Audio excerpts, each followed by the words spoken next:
name is Brownwen Jones, and I set up an organisation about 15 years ago called Children of Fire, which looks after severely burned children and also works in their communities to try and prevent injury.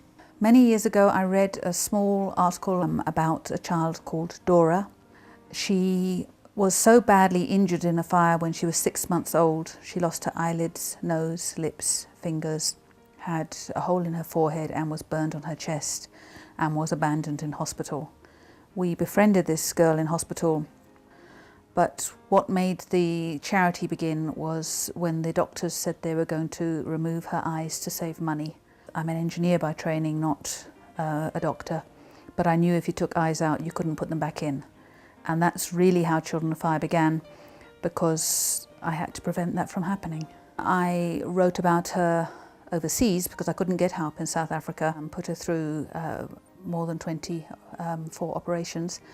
And then by the time she came back to South Africa, I had a lot of knowledge about burn survivors, and I'm really not sure how the next one arrived, but they just arrived, and they just continue to arrive from doctors and families and other charities. Children of Fire is run from my own family home, which I've now signed over to the children.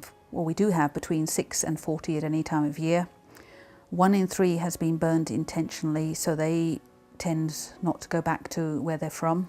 We have children who were tortured by other children. We have kids set alight by their parents and so on, so they can't go back. The other children will come here for surgery and schooling and rehabilitation, and then they will go back to their families, and then 3 months or 6 months or whatever later they'll come back to me again, because they need easily 10 operations, often 20, sometimes 6 months apart. We carry on helping them into university, into jobs. It's never going to stop.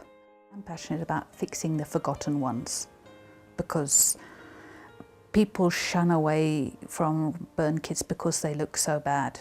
I can be in the middle of macro and a little boy shouts out, "Look, Daddy Monster." We've had people physically recoil, leap away, call them tokolosh. If we could, we'd get everyone living without liquid paraffin, gel stove, dangerous electricity. We'd get people not living in shacks less than 3 meters apart.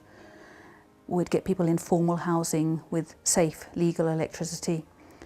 And we'd get people used to other people who look different. Some of us have far more than we need. And really, you can't take it with you. What is more satisfying than making a real difference while you're around to enjoy it? It's okay if you just fix one life.